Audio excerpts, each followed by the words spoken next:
2014년 4월 24일 선교센터 부지에 담이 없는 부분을 먼저 공사하기로 합니다.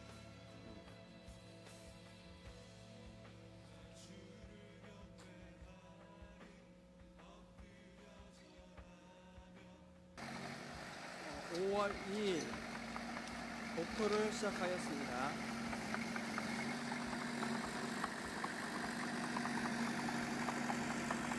2014년 5월 3일 토요일 짝다이가 복토가 거의 끝나가고 있습니다.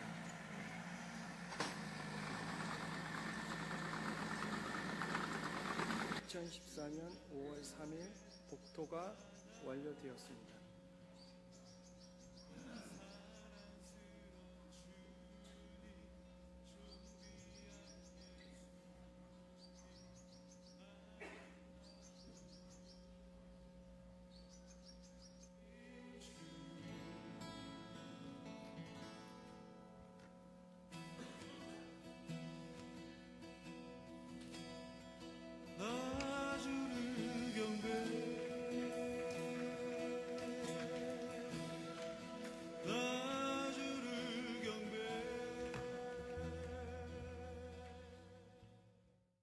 주님 없수와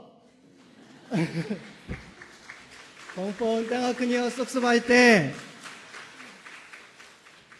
사랑하고 사모하는 우리 수망교회 성도 여러분, 안녕하셨습니까? 너무 뵙고 싶었습니다. 여러분들의 사랑과 기도와 섬김을 통해서 저희가 캄보디아에 잘 적응했고 하나님 은혜 가운데 열매를 하나씩 맺어가고 있습니다. 하나님께 감사하고 여러분 모두께 감사를 드립니다.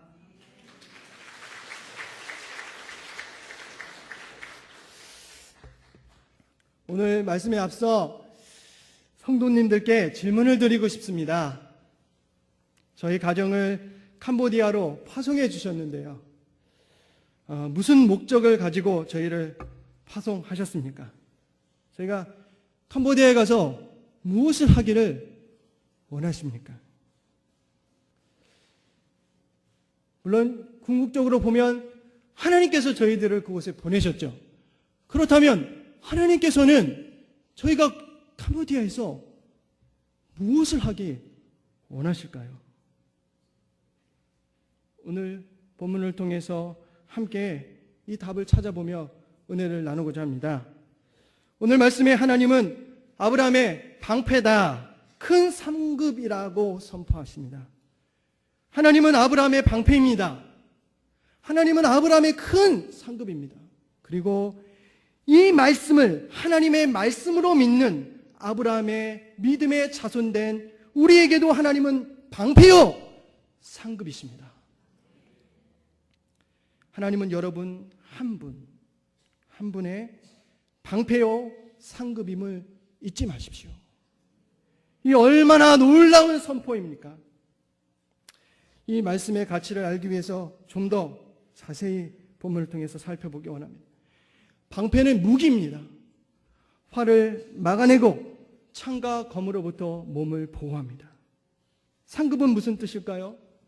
보상이라는 뜻이 있지만 원어상 봉급, 생계비라는 뜻도 가지고 있습니다.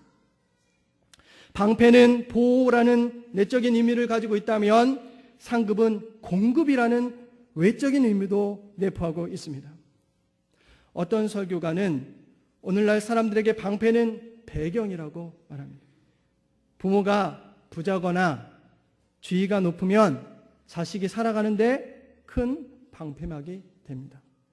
어떤 분들에게는 청년들에게 스펙을 많이 쌓으면 그것이 방패가 될 것입니다.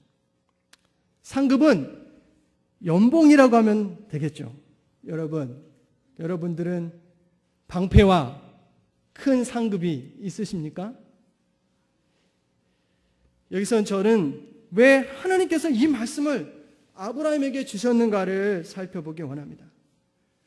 아브라함은요, 두려워하고 있었습니다. 이에 하나님께서 두려워하지 마라. 내가 너의 방패요 상급이다 라고 말씀을 주십니다. 오늘 말씀 앞장에 보면 아브라함이 메소포타미아 5개국 연합군을 자신의 용병 318명을 이끌고 가 대파하고 포로로 잡혔던 조카 롯과 소돔과 고모라의 백성들을 구출합니다. 큰 전쟁을 승리로 이끈 그가 여전히 큰 근심 가운데 빠져 있습니다. 혹자는 메소포타미아 그 5개국의 복수를 두려워했기 때문이라고 말하지만 본문의 내용을 볼 때 복수에 대한 두려움이 아닙니다. 우리 모두는 핸디캡이라는 게 있지 않습니까? 아브라함에게도 핸디캡이 있었습니다. 이 핸디캡에서, 이 약점에서 오는 두려움이었습니다. 첫째, 자식이 없었습니다. 족장시대에 족장에게 후계자가 없다는 것은 큰 근심 중에 근심이요, 자신이 죽으면 자신의 소유와 모든 권한이 다 남에게 넘어가는 것입니다. 둘째, 아브라함은 사병을 318명이나 가질 정도로 부유했지만 자신의 소유의 땅을 한 평도 가지지 못했습니다. 주변에는 이미 성을 쌓고 왕이 되어 자신의 소유지를 차지한 자들이 많았습니다. 이에 주변 민족의 눈치를 보며 이곳저곳을 유량해야 하는 처량한 신세였습니다. 그래서 아브라함은 두려워합니다. 큰 근심에 빠집니다. 이때 하나님께서 환상 중에 나타나셔서 나는 너의 방패요 상급이라고 합니다. 그런데 본문의 내용이 좀 이상하지 않습니까? 하나님께서는 내가 너에게 방패를 주겠다 혹은 상급을 베풀겠다 하지 않으시고 내가 너의 방패고 내가 너의 상급이라고 하십니다. 왜 하나님은 저희를 캄보디아로 보내셨을까요? 캄보디아 영혼들을 위해서겠죠. 그럼 캄보디아의 영혼을 위해 뭐를 하라고 하시는 걸까요? 우리 교인 중에 렌이라는 청년이 있습니다. 어머니는 일찍 돌아가셨습니다. 아버지는 장애가 있습니다. 시골에서 올라와 고등학교를 다니는데 집이 없어서 버려진 폐가에서 살았습니다. 낮에는 공부하고 밤에는 식당에서 일했는데 식당에서 일하다가 영양실조로 쓰러졌습니다.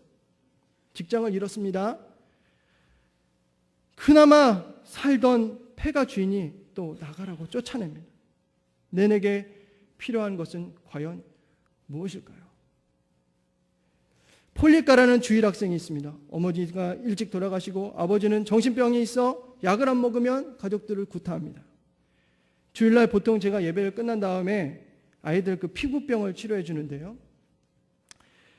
지난주에는 머리에 큰 홍만한 염증이 있더라고요.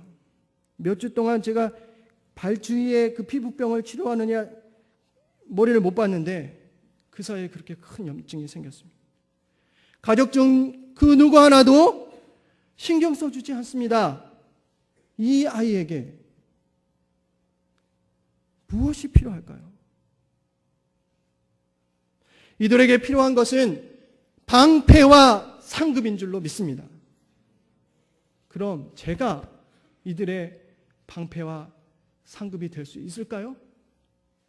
아니면 우리 성도님들이 이들의 방패와 상급이 되어주실 수 있습니까? 강원도에 예수원이라고 있지 않습니까? 그 대천덕 성공의 신부님이 계셨습니다.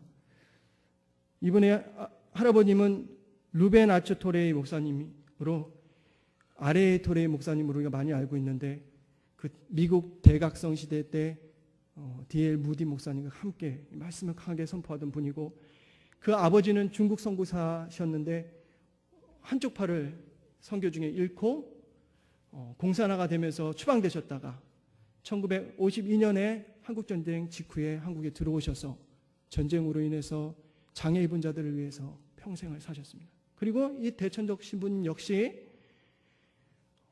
한국의 소외된 백성들을 위해서 사셨었죠. 이런 분이 이런 말씀하는 설교를 들었습니다.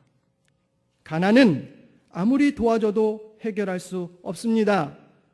우리가 자비를 베풀어야 하지만 우리의 자비로 가난한 인생이 변화되지 않습니다. 하나님은 아브라함에게 아들을 주실 수 있고 땅도 주실 수 있는 분입니다. 그러나 하나님은 굳이 내가 너의 방패고 상급이라고 하십니다. 하나님께서 이 약속의 확실함을 알리기 위해서 특별한 예식을 거행하시는데요. 함께 말씀을 보겠습니다. 창세기 15장 9절부터 11절입니다. 한번 찾아보시죠. 창세기 15장 9절부터 11절 그리고 17절입니다.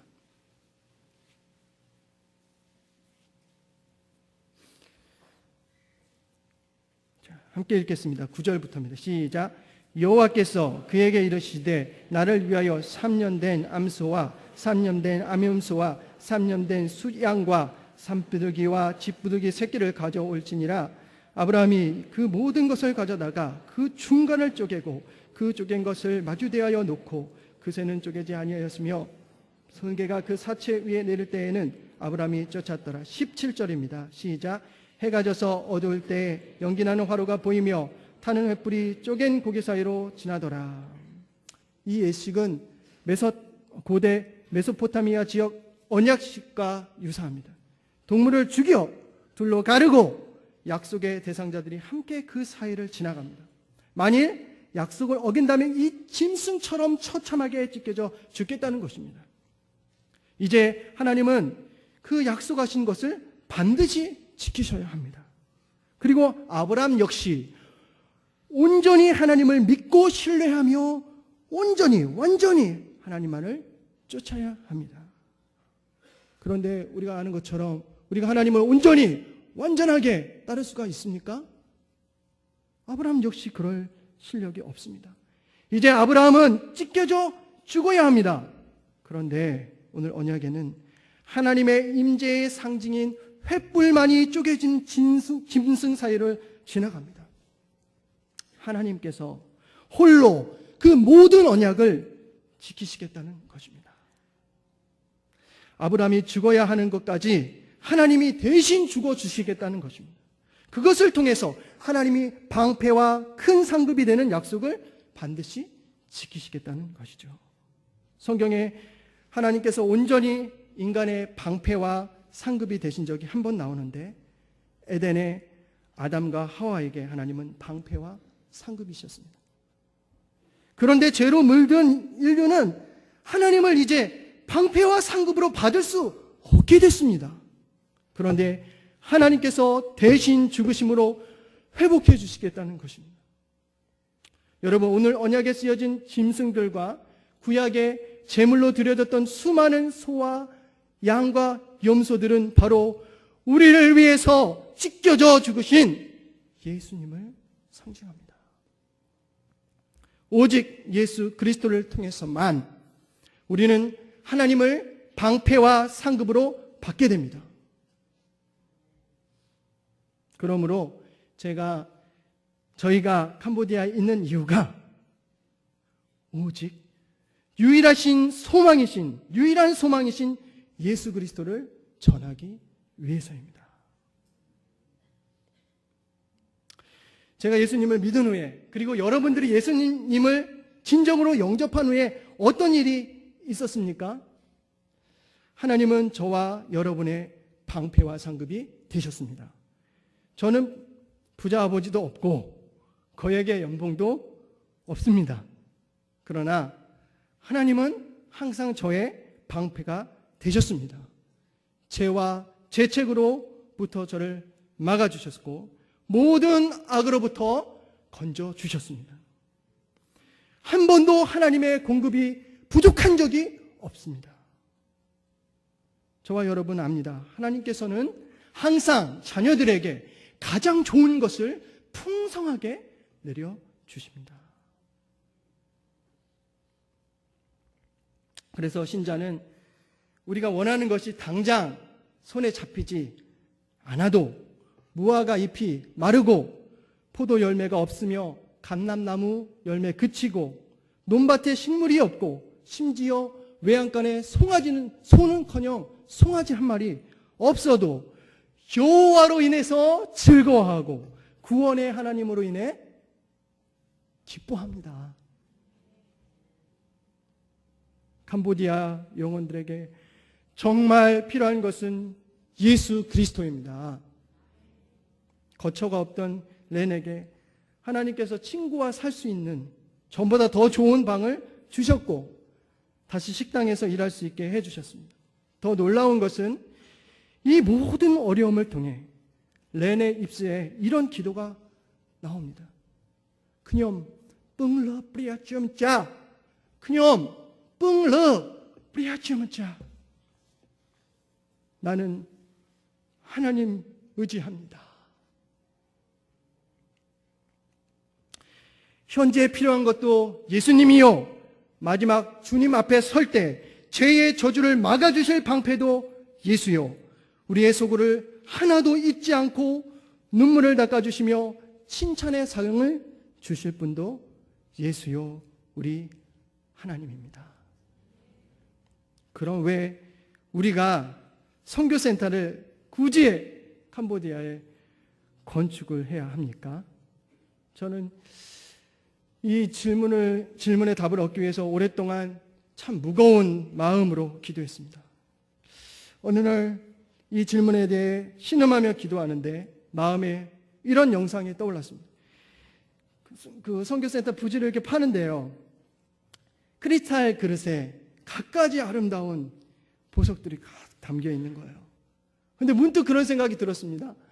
이게 다 누구 거지? 누구 겁니까? 이 선교센터 부지 명의는 캄보디아 장로교회 그 법인 명의로 되어 있거든요. 법인 것입니까? 아니면 소망교회 성도님들이 헌금을 많이 하셨으니까 소망교회의 것입니까? 아니면 제가 발견했으니까 제가 그냥 몽땅 가져가도 되겠습니까? 그날 새벽에 우리 제자 중에 나시라는 친구한테 제가 물었습니다. 나시야, 만약에 우리 둘이서 그거를 발견했다면 이거 누구 것이냐? 우리 둘이 나눠 가질까? 하면서 제가 다시 물었습니다. 우리가 이 선교센터를 짓는 이유가 무엇이냐? 우리 제자 나씨가 말합니다. 예배를 드리기 위해서, 사랑을 실천하기 위해서, 복음을 전하기 위해서, 마지막으로 제자를 양육하기 위해서입니다. 그래서 제가 다시 물었습니다. 맞다. 제가 그래서 대답했습니다. 맞다. 우리가 복음을 전해서 제자를 삼고 그들로 하여금 이곳에서 예배하고 그리고 사랑을 베풀고 그리고 다시 전도하기 위해서 이것이 필요하다. 그러면 그 돈으로 이 제자를 만들 수 있겠느냐?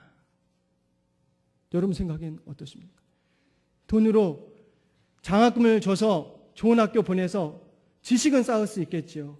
예수의 제자가 돈으로 됩니까? 그러면 선교센터 건물로 됩니까?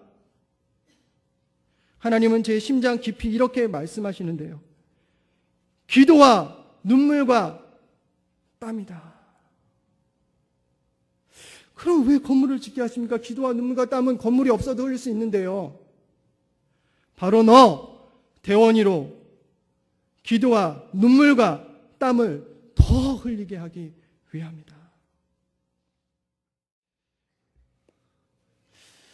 기본적으로 이 1층은 지금 저희 사역, 그 청소년, 청년, 주일학교 사역으로 매일 사용하게 될 것입니다.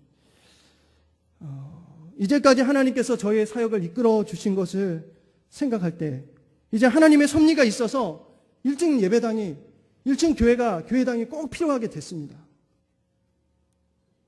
우리 청년들이 예배하고 찬양하고 말씀 공부하고 교제하면서 제자로 자라나기 위해서 꼭 필요합니다. 절실히 필요하게 되었습니다. 여러분, 그 CM님은요, 지금 일부 예배처럼 자꾸 말이 이제 꼬이는데, 제가 캄보디아에 있다 보니까요, 영어도 그나마 못하던 것도 다 잊어버리고, 그리고 한국말도 잘 못하고, 그리고 캄보디아 말도 또 못하고 제대로 하는 게 없습니다.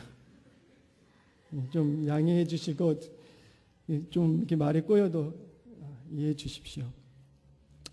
그 시엠리앱이 관광도시, 앙코르와트로 잘 알려졌지 않습니까? 근데 시엠리앱은 교육도시입니다. 그 시엠리앱 주변에 있는 여러 도들과 군들의 학생들이 고등학교를 다니기 위해서 이 시내로 나옵니다. 주변에는 고등학교가 많지 않아요, 시골에는. 그리고 시엠리앱에는 대학교가 6군데가 있습니다. 그런데 우리 선교센터 부지 1km 안에 1km, 1.5km 반경 안에 주요 대학 5개가 있습니다. 그리고 300m 앞에 시엠리앱에서 제일 큰 중고등학교가 있습니다.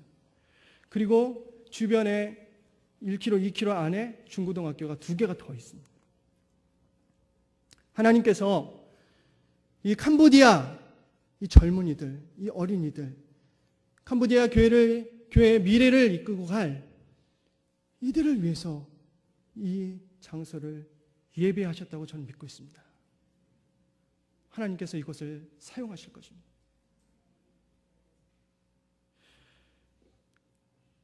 그런데요, 그러면 2층부터는 어떻게 되겠는가?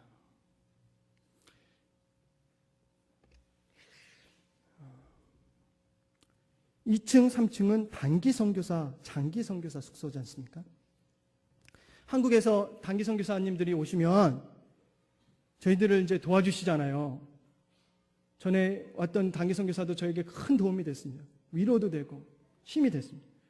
그런데 저희 역시 그분들 한 분 한 분을 섬겨야 합니다. 함께 사역할 수 있는 장도 만들어야 합니다. 그럼 어떻게 될까요?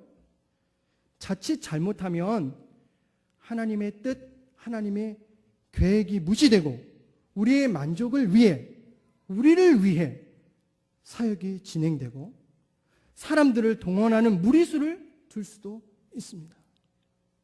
빌립보서 3장을 보니 성령이 없는 봉사, 자기 만족을 위한 봉사는 바로 그리스도의 십자가의 원수로 행하는 것이다. 사단의 동지가 되는 것이다 라고 말합니다. 성령이 없는 봉사, 자기 만족을 위한 봉사는 그리스도의 십자가의 원수로 행하는 것이라는 것입니다. 선교센터에서 사탄의 일을 할 수 있다는 것입니다. 어감이 너무 강합니까? 사도 바울은 빌립보 교회에 이렇게 말합니다. 내가 여러 번 너에게 말했고 이제 내가 눈물을 흘리며 너에게 권고한다. 그리스도의 십자가의 원수로 행하지 마라. 그렇게 저희를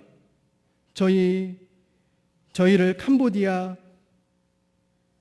보내신 목적을 잃지 않기 위해 얼마나 기도하며 눈물 흘리고 땀을 흘려야 하겠습니까?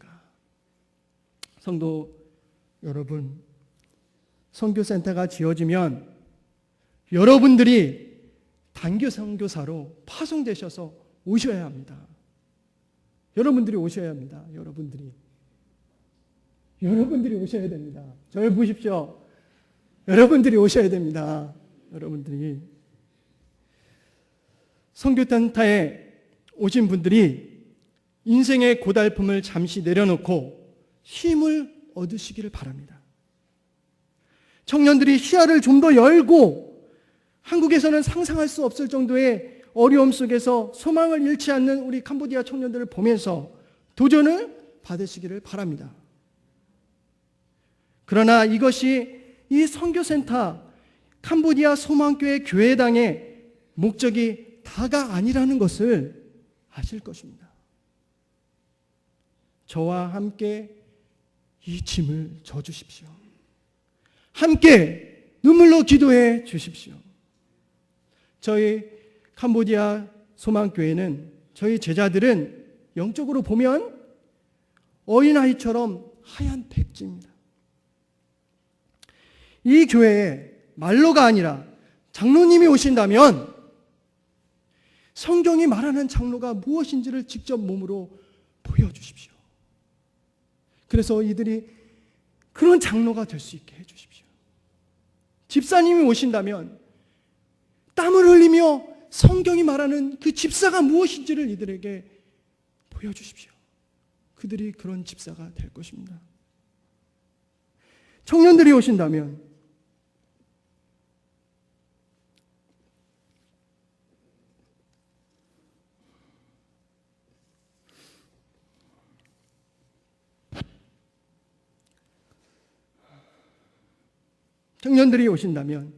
그리스도의 청년들이 어떤 존재인지를 보여주시길 바랍니다. 작은 예수가 되어 주십시오. 예수의 사랑이 무엇인지를 자기 부인과 십자가를 지는 그 삶으로 보여주십시오. 기도와 눈물과 땀을 흘려주십시오. 제가 일부 예배 때도 말씀드렸는데 제 아내가요 이렇게 어느 날 같이 이렇게 누워 있는데 갑자기 이런 얘기를 하는 거예요. 당신의 단점이 있다. 당신의 단점은 눈치가 없다. 제가 좀 눈치가 없어요. 그러면서 또 이렇게 얘기합니다. 근데 그게 장점이다. 사람 눈치 안 보고 하나님의 일을 할 수 있다. 병 주고 막 약 줍니다.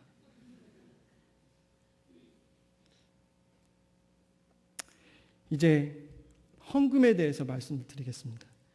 눈치가 없어갖고 돈 얘기를 많은 성도님들이 큰 액수의 헌금을 해 주셨습니다. 제가 우리 성도님들의 사정을 다는 모르지만 중심으로 감사를 드립니다.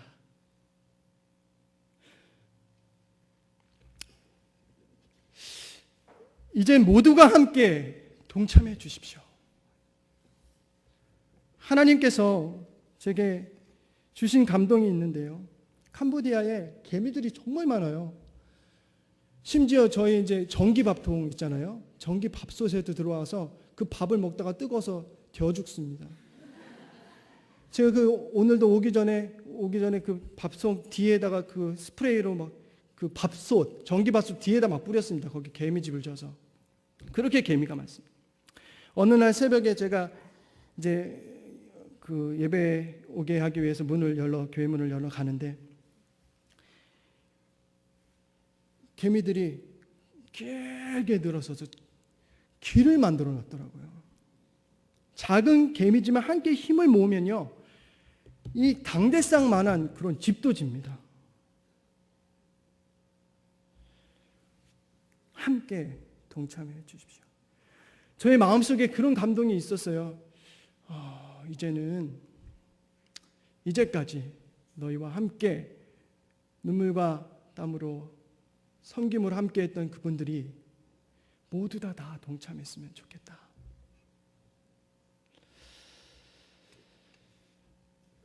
최근 제가 기도할 때면 종종 하나님께서 제게 이렇게 물으십니다. 내가 정말 원하는 것이 무엇이냐? 어떨 때는요, 당장이라도 막 응답해 주실 것 같이 말씀하세요. 대원아, 너 정말 원하는 게 뭐야? 건축비가 한 1억 정도 더 필요합니다. 라고 기도할까 하다가 제가 후회하면 안 되잖아요. 하나님 물으시는데. 그래서 깊이 생각해 보았습니다. 내가 정말로 원하는 것이 무엇일까?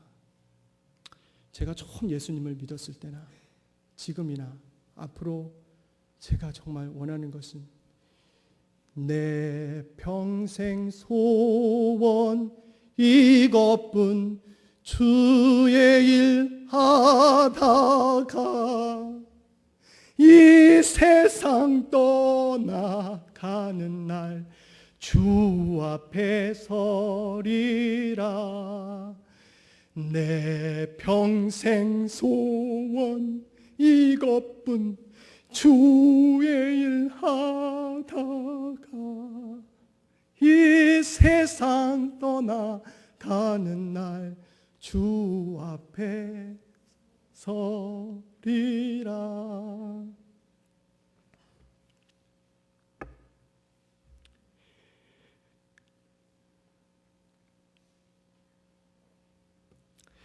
우리가 너무 잘 아는 한경직 목사님이 자녀들에게 보낸 유서의 일부를 인용하고 설교를 마치겠습니다. 나는 내 이름으로 된 방 한 칸, 땅 한 평도 없다. 왜냐하면 어쩐지 모르게 부끄럽다는 생각이 들어서다.